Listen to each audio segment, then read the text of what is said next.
He had 2. Ted coached him on open. Ted Gilman coached him on open. Yeah. He's not number 1. He's number 1. Right. Yeah, that's what he said. Great number 3 though. The football team hosts Troy on Saturday at 2:30 p.m. at Camp Randall in a game televised by BTN. Head coach Paul Chryst is here. We'll have some opening comments and take questions. Well, certainly it was good to get the win and being back home. And I thought there were some areas where we did get better. I thought we were better.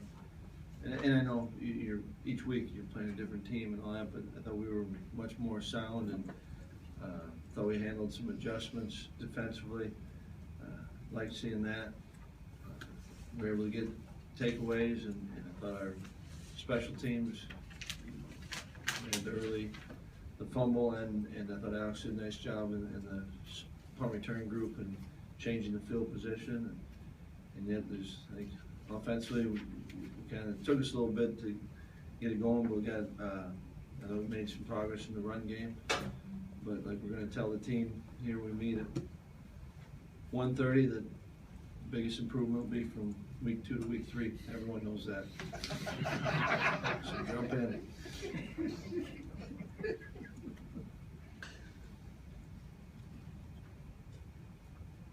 Well, you mentioned special teams, and obviously you guys put a big emphasis on it in camp. Where do you feel it overall? What have you seen from those units through the first 2 weeks that you like? Yeah, I've appreciated the work and the energy the guys are putting into it, and I think that it's got a good mix of personnel. We've got some starters on our punt team, probably our best players, and I think that's important. I think it's important for our team to have them on it. I think it's important for them, as they continue to grow as football players. I think there's a few that may help them in the future, and but I also think of the first kickoff cover we had, Ryan Conley goes down and makes a play on it, and I think that's a way for him to build confidence but overall I'd like just their approach. They understand, the group understands the importance of special teams, and they're championing that, and I think Chris is doing a nice job of creating a chemistry within the group, and we know, you guys all know, and watch a lot of games, that special teams are huge, and we've got to try to be as good as we can there.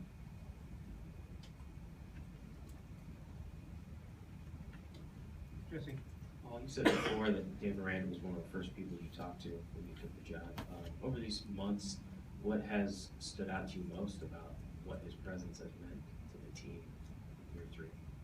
For me personally, what I've appreciated being around Dave is it's who I thought it would be when I first talked to him, and that's truly detailed in his preparation, and yet doesn't stop there. It's in his communication with the players, and all this. It's not what we know as coaches, but what your players know. And yet I think that our players have confidence in him, and when I say that, I think that you immediately think about the other coaches too, and I feel fortunate that Inoke and Tim and Durante have all had relationships with him, so it's been for a group that's didn't all work together. I think they're meshing pretty quick, and I just like that Dave's who he is. It's consistent, and I've enjoyed being around him, working with him, and I think we both kind of talk. What gives this problems? What does this? I think we both want to keep growing too, and so I've enjoyed that. Paul, from what you've seen of Tanner, what gave you the confidence that he could handle the two-way role, both athletically and responsibilities off the field too? I think is just in being around him, his football IQ, you know, his awareness of the game, that was pretty evident early. And then athletically, I think he's a pretty unique athlete, you know, big skilled guy. And, you know, wasn't quite sure how physically it would all go. But I thought last week, during the week, and he had a great week of practice, and, you know, I think we had a good plan for him. I think there's some things that, having gone through 1 week, we continue to tweak. I'm not saying we've perfected it, but and he bought into it, and that's when you knew that it has a chance to be real. And I think he played 73 snaps. Didn't play a ton in the fourth quarter, if any. So I don't know if we've got a better idea, but we don't have an accurate gauge yet. And I think each game will be probably a little bit different. But I think just kind of who he is, his competitiveness, his like I said, football intelligence. He's pretty suited for being able to do it, and I think he cares about this team, and really does one of those guys who wants to do whatever he can to help this team win, which is, I admire that a lot. John? What's your approach this week with handling Corey's injury? As I'm guessing you don't want to rush him back before even the Big Ten season starts. I think, you know, Corey specifically, but with all of our players, that they spend playing games and contributing to this team means a ton to them. They don't do everything in the off season if they don't love playing the game.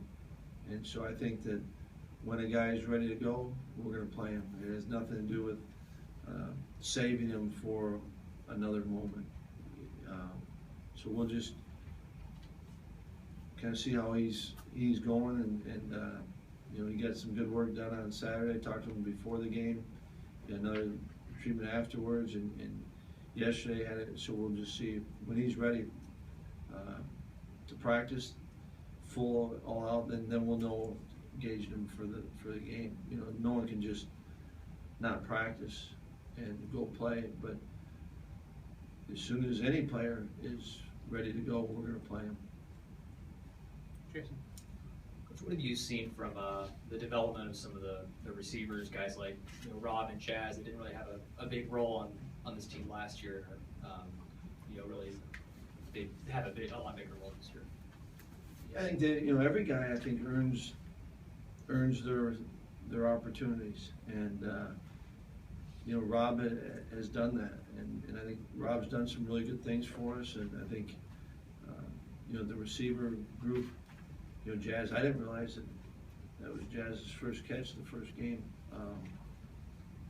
Someone, I think Austin goes in that same group, Trailer, and I think, I don't know, I mean, I watched film from last year, but I know that we need that group, and I think the group works, and, Austin's a perfect example. There's a guy that, when we first came, and Rudy had recruited him, and I'd been around that and known him, and was with him for 1 year, and our first day here, his first day back from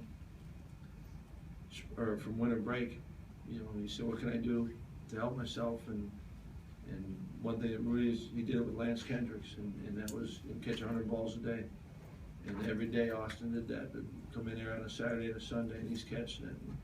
And I think, I remember having a conversation with Rob, and I was excited for Rob about his coach, going to be Ted Gilmore. And he was excited about it. I think they put in the work, and I think the same could be said with Jazz. I thought Jazz worked in the spring, and over time, that work lends itself to confidence. And if you have confidence, I think you're a better player. And I think Ted coaches that way. He holds their feet to the fire, but he also does it in a positive way and keeps them going. And I like what the group is starting to do, but we're not where we need to be, where they want to be, and I like that too. Jeff? Well, what are some of the essentials in your mind to be able to successfully run a 2-minute offense, whether it's at the end of the half or at the end of a game? move the ball in as short a time as possible and score. You know, I think I think you got to get it rolling, and then you got to. It really is what I just said. I mean, you got to move the ball, and I think you got to have composure. You know, I thought Joel did a really nice job. It was an interesting one, the first one we had this past week, because we were backed up, and at the end of the half is so different than end of a game, and you don't want to give the ball back with time. So there's kind of a, going into coach speak, there's a 2-minute mode and there's a 4-minute mode. And I thought once we had a little breathing room, you know, and I wasn't sure, you know, we took the timeout, because you hate using a timeout if plays go well, and if they don't, you're saving the clock. But felt like we could hopefully get something going. And I thought it was guys communicating and having poise, and you know, early. When you think about that, we had Rob on an underneath crossing route. We had Dari twice on a check down. And yet, you know, I think sometimes people panic and try to push the ball down the field. You have to be willing to when it's given to you. But I think it's poise and guys executing. Jesse? The goal every year is to have a more balanced offense, but did you come into this season with the mindset to try and throw a little bit more than what's been done in years past with this program? No, I think my goal is always, how do you, that you're doing the best for this group and that it fits this group. And,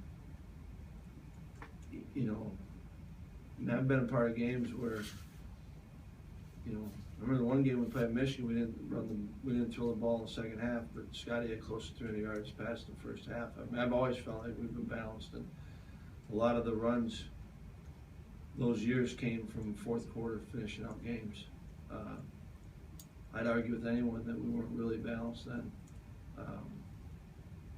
But I think, no, you don't sit there and say we're going to be this, we're going to be that. I think our job is to help push guys to be the best they can be at all the spots, all their skills that they're doing, and then I think different teams are going to play different ways, and then you got to be able to adjust to it. And, you know, some games you throw to run, some games you run to throw. But don't try to I don't get caught up in trying to be something or another.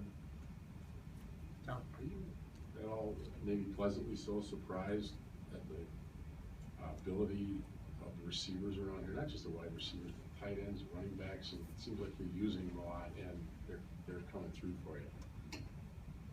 Yeah, I think every guy. There aren't a lot of those tight ends, receivers that don't like throwing the ball or catching it. So it's not hard to get them to work on it. And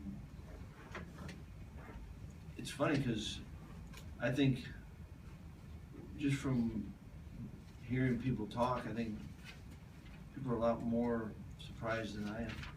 You know, when we recruited Austin, I thought that that was one of his skills.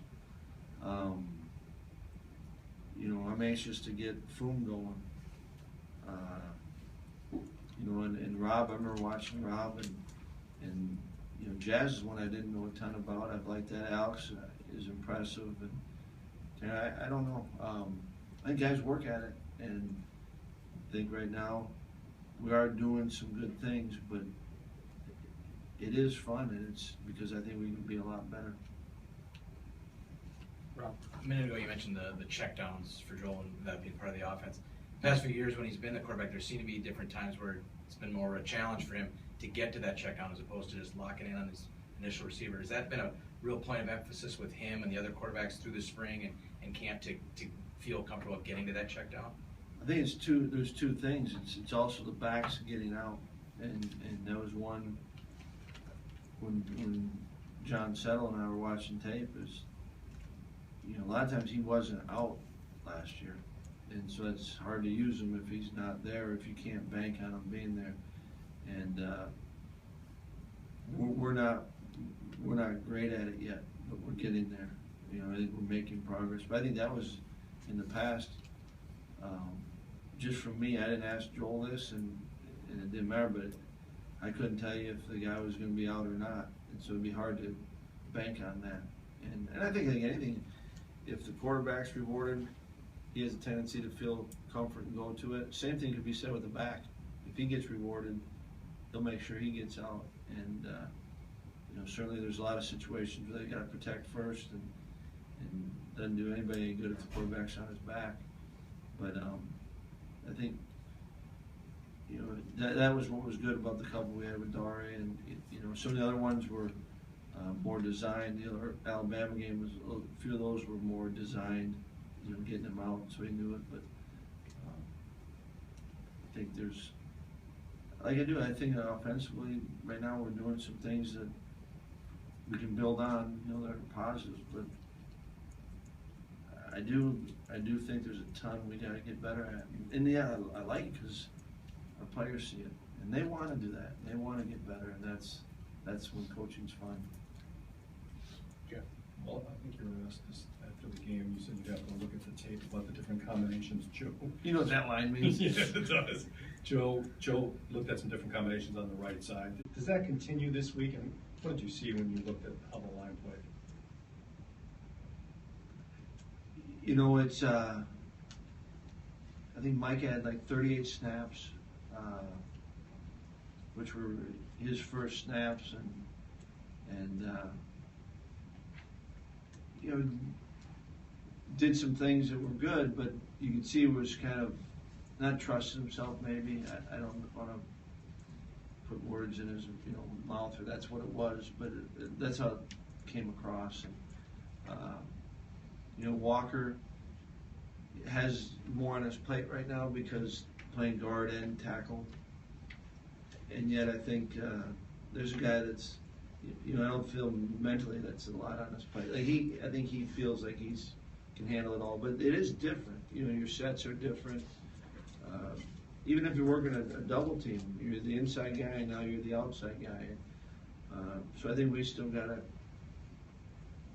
lot of work to do. But I think we need to keep going forward with getting Micah some snaps, and with Walker and Hayden on the right side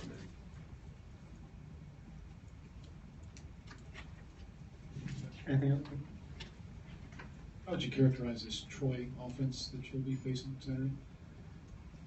You know, it's a spread offense. I think they'll spread you out more than maybe what we've seen the first 2 weeks formation. You know, we haven't seen, like Alabama and Miami, Ohio, we're using a tight end still.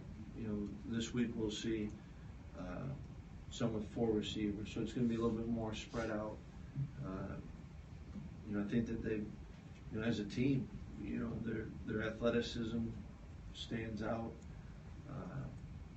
You know, so I think it's a different type of spread that we'll see, but also kind of a, you know, they're going to try to push the tempo on us. And so I think there's some building blocks that we've kind of gone through these first couple of weeks, but they'll present some different challenges in the way they're running it, or we think that they're going to run it. And so that'll be good for our defense. It'll be a different challenge and a good challenge for us. When you see teams like Arkansas go down to Toledo and Auburn almost lost to Jacksonville State, how do you guys as a coaching staff prevent something like that from happening when you're playing a team that is perceived as lesser than? Perceived as the whole, you know, we always talk about you got to be the best team in the stadium that day, and all the things that are talked about don't matter between the lines. You gotta play well, and you gotta make plays, and so I think I've always thought that the focus for every game is you try to focus on the things you can control, and that is your own preparation. And each week's a different opponent, and you have to know that opponent because that affects what you're going to do. But I think you can be most consistent if you focus on the things you control, and that's yourself. And I think that's it's an approach, and I think we've had teams and players that when they get that and buy into it, it doesn't matter who it is. They prepare the right way, and that's to give themselves the best chance, best opportunity. So I think, every team that goes in, you know that you got a chance to win, you got a chance to lose, and these are the things you got to do to win. And if you don't do those, you got a great chance to lose. I don't think there's any parallels between. I think every game is a unique opportunity, and guys need to understand it. We got to help them understand that. Anything else? All right, thanks, Coach. Thanks.